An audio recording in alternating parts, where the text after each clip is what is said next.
Hello my friends and welcome. Lots of stuff happened for the last day, including hitting Russian refineries, which are really far away from Ukraine, to again penetration of the Russian drones into the NATO airspace. And there are other multiple news, so bear with me, we're gonna speak about everything.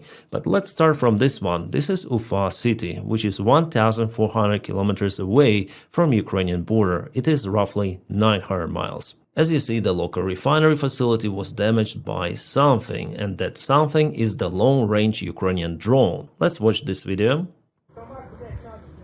You may see it is the ultralight airplane Foxbat Airpract 22. And this one is zoomed in, the quality is not that great.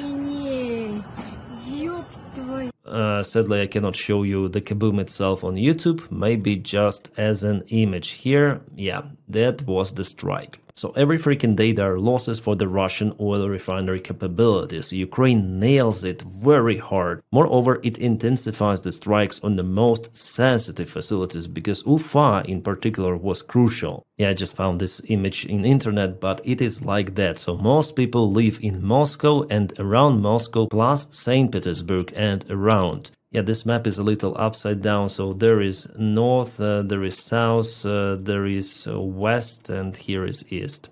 Like this, for you to understand. There is already dramatic shortage in fuel for Russia, but Russia still tries to keep their most populated regions at least with fuel available. Yes, for the much higher price, but you may refuel your car.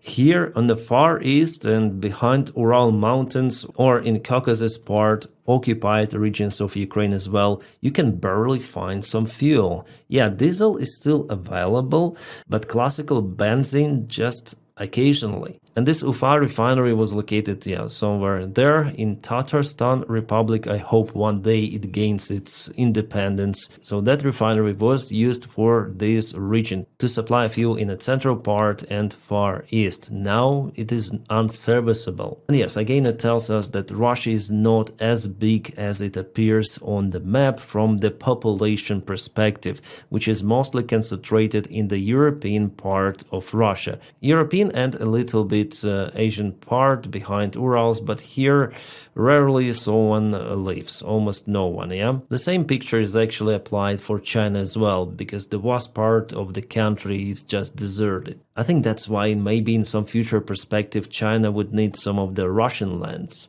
And Russia actually cannot respond in the same way. Like there are some of the refineries still in Ukraine, but they're very, very small. And kaputting them would not mean anything for Ukrainian capabilities to defend itself, because Ukraine obtains all of the fuel from its European partners. It is already like that for many years. Russia finished the biggest Ukrainian refinery at the beginning of 2022. So Ukraine handles it with the help of our partners. So our partners in Europe, thank you so much for supporting Ukraine with your fuel. Yes, Ukraine buys that fuel, but still with this logistics, Ukraine may sustain even civilian life plus military actions. Well, Russia also has backup from Belarus and maybe they'll cooperate with Kazakhstan, but Russia itself is way bigger compared to Ukraine, so I think they need their own refineries to sustain their economy. So what Ukraine does right now is absolutely great. But what is this, my friends? This is one of the Polish cities not far away from Ukrainian border. Air sirens are in operation. Why? Well, because some of the Russian drones again violated the airspace of NATO. Sirens were sounded in Helm city and Lublin airfield again was closed for commercial operation. Also, Polish Air Force again launched the operation to shut down Russian drones, but for now, for this hour, I don't have 100% proofs that Russian drones really intercepted the airspace here, but actually we have those proofs just from another NATO state member, Romania. Romanian officials confirmed that some of the unidentified air object was spotted flying in their airspace that went there from Ukraine. Yeah, because this evening again Russia launched the attack on Ukraine. There were many of the Shahed drones and Iran drones and many others were spotted in Ukraine. So one of the drones went 10 kilometers at least to Romanian territory and was flying there for almost 1 hour. President Zelensky also confirmed the case. What happened to the drone, after all, officials do not specify, but it wasn't shot down by Romanian Air Force. They were just accompanying the drone in their own airspace, not even willing to shut it down. Well, like, what is happening, guys? If they don't have the balls even to do it to unmanned, like, you will not cause any life losses if you shut it down. Especially in that area, it was not populated, so they just accompanied the drone. The worst case scenario that for the drone to enter Ukraine once again, which I think could happen in this case. I'm still waiting for the information about particular flight paths of the drone, because this information is actually available for Ukrainian Air Force Command. Ukraine is just in lack of the tools to shut down all of the drones over its territory, not to let those to fly to neighboring countries. Oh yeah, you see here how our allies help to Ukraine. So they followed this Shahid drone, which entered their airspace, Romanian airspace. F-16s chased the Russian drones over Tulsia country, which borders Odessa Oblast. Fighters escorted the drone until it returned to Odessa Oblast. There were no attempts to destroy it. So thank you, Romania, for not destroying drone, accompanied the drone, for it to go back and to hit some civilians, probably in Ukrainian territory or some part of Ukrainian infrastructure. Thank you so much, freaking much. Well, for now, the only response I see that NATO began some sort of the exercise of how they gonna move the forces to protect Lithuania. So at least something. It's not a robust response, but military exercises are also good in the current state we have with all of those NATO officials and those politicians of Europe who still do not realize what is up to happen. It could be very, very harmful to Europe. There should be a prompt response, deploying Air Force to shut down those drones in Ukraine, like in Ukrainian airspace. At least like that, because we see how Russia escalates. Even Germany deployed some of the extra forces and armored vehicles plus military personnel for handling everything. Roughly 2,000 of the German troops will be deployed in Lithuania for some time. The images of those tow trucks with APCs were posted online. And let's watch this video. That's how Russia escalates.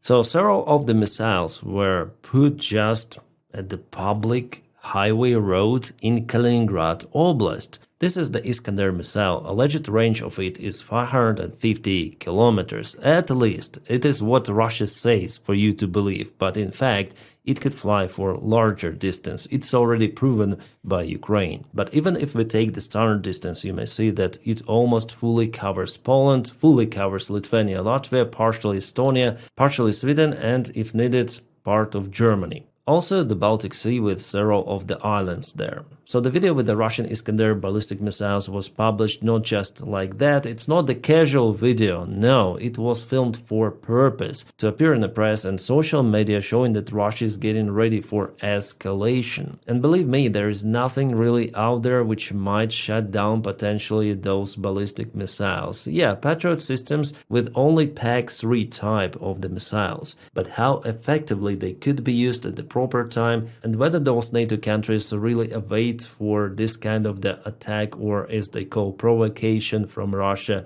Yeah, now they're waiting because they're military exercise, but after exercise we'll see what it comes next. Because Russia started its attack on Ukraine from Belarus after the military exercise. Not during them, no, but after. They left their equipment, they left their soldiers, and only after that attacked Ukraine. So we'll see if Russia stays in Belarus after the military drills. But Iskander missiles, they're really dangerous because they may carry nuclear warheads. And even Belarus now has those, so it's definitely an escalation. Oh my god, Russia has all the cards actually to continue their attacks and provocations against the NATO members, because even inside those NATO European countries there is huge political confrontation and division. Donald Tusk, who I believe is pro-Ukrainian, accused some of the parties in Poland, Peace and Confederacy Party, that they think that it was a provocation from Ukraine that Russian drones attacked Poland.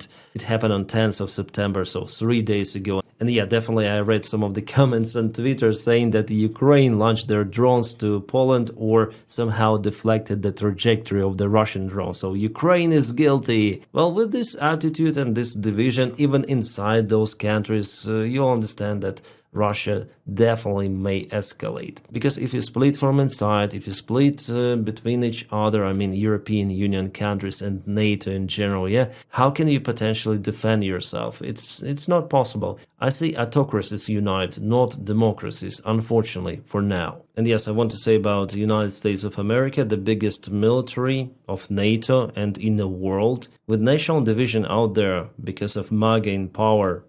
It's the greatest, I think, from every sort of the NATO country. And it's very, very bad. And today this vehicle was spotted. This is BTR-22. At first I thought that it's some sort of the new BMP, but no, it's a new BTR that was released for service to the Russian army in 2023. It has the fighting module and kind of the good capacity. I would compare this vehicle to the Western-made already. You see that the doors at the back, so it's the proper construction of BTR, not like BTR-80 that Russia has. No, this really should be, from what I see, a capable machine. And by the way, there are new tactical signs, 3 of the stripes like Adidas. And what is interesting that it was spotted in Grodno, Belarus, the city which is bordering Poland. Whether it's the part of the Russian military drills in the area, I don't know, we'll see. But it is already an evidence of the lies coming from Belarus, because before those military drills, Belarus generals stated that military exercise will not be conducted close to the Polish border or other borders, like with Ukraine as well. But the vehicle with new markings was spotted out there very, very close to Poland. Alright, what we have here is the operation of Magyar birds. They shot down this Russian Orion drone.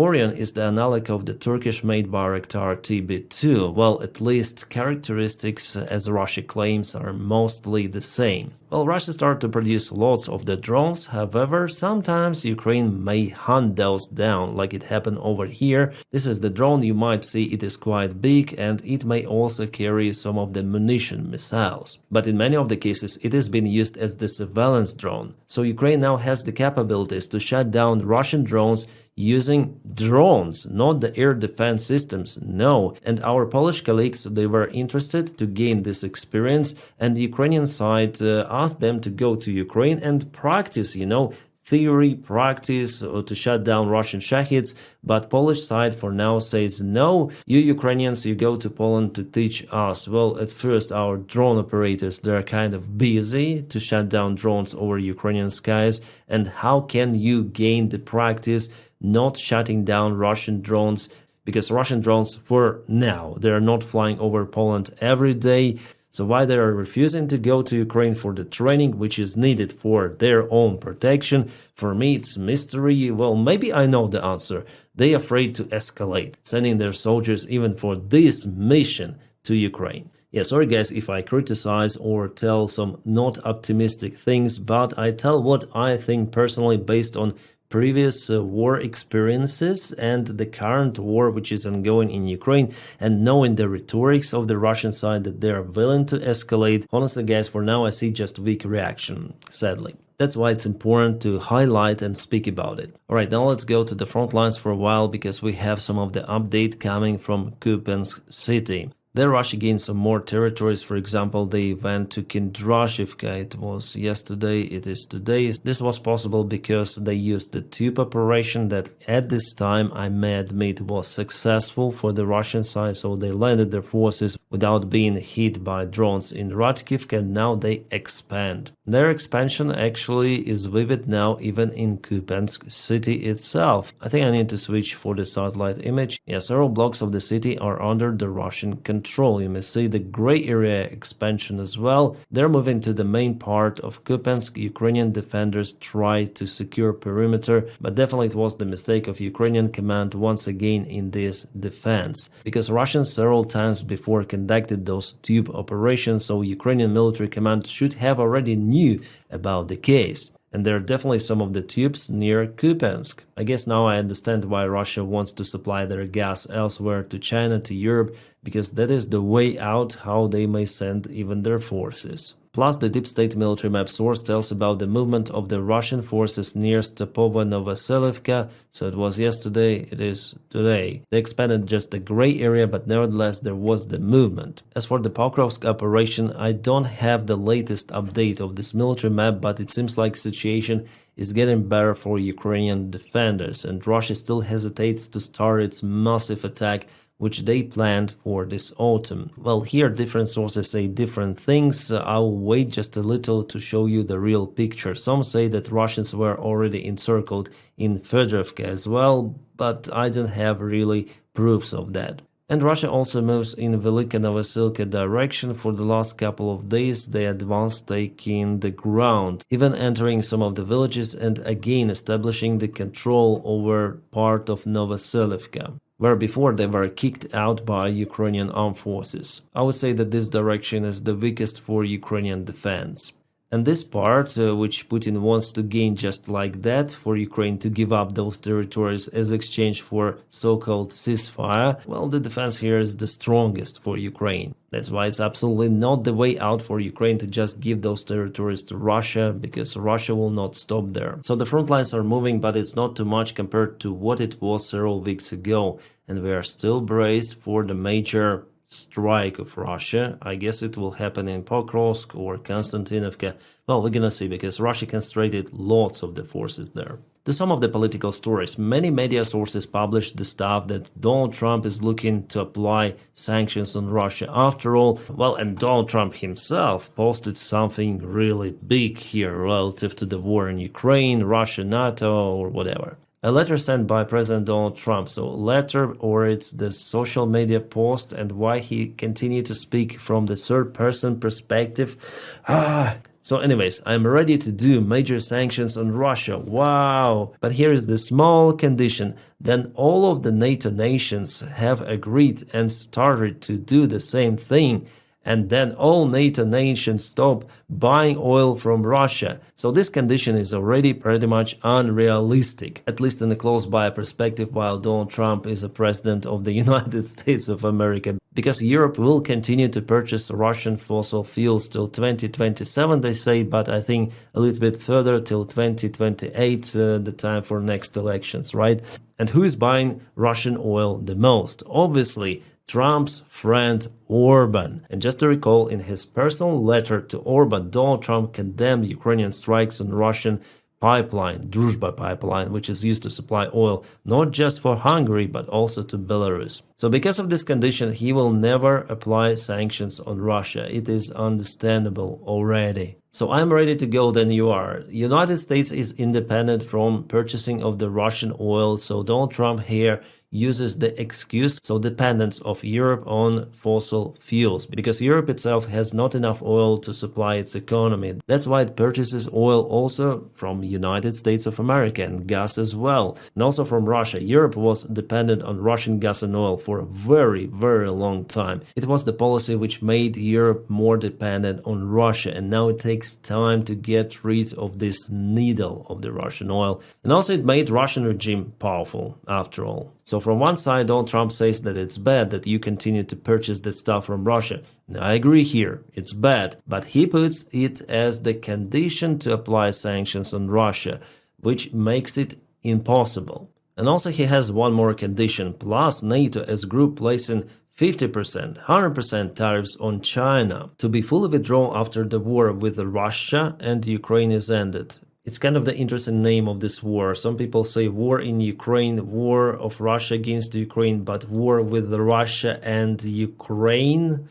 War with Russia and Ukraine sounds interesting. So yeah, apply tariffs or sanctions on China. By the time I hesitate to increase my tariffs because my economy suffers. Yeah, Donald Trump. Just recall how he lost this tariff war to China. Then China increased the same amount or even higher than Donald Trump. And some clerks in the White House told Trump that we cannot continue like that, like our economy is so dependent on China's production that we have to backtrack, and he did it. I think that the current tariffs are roughly 30% by the time they were 100 with something during this kind of the short tariff war, yeah? And again, he says the same bullshit. This is not Trump's war. It would have never happened. Oh, fuck. I'm so tired of, in general, I'm so tired of Donald Trump, his messages. I just read it because he's the president of the United States.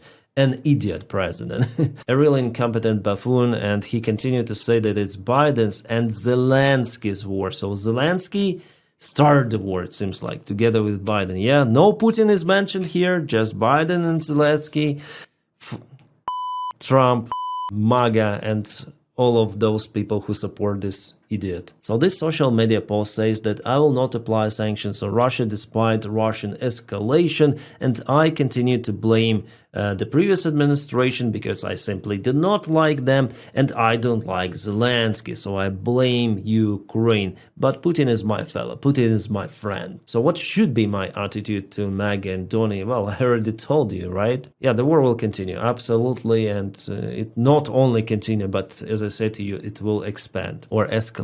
Yeah, the escalation is kind of the popular word nowadays. And my separate thanks to Patreon supporters, guys. Thank you so much for maintaining my motivation to film those videos for you. You hired me for this mission, for this job, and I want to serve to you, to everyone who watched my videos. And I wish you all a peaceful sky wherever you are, and have a great time.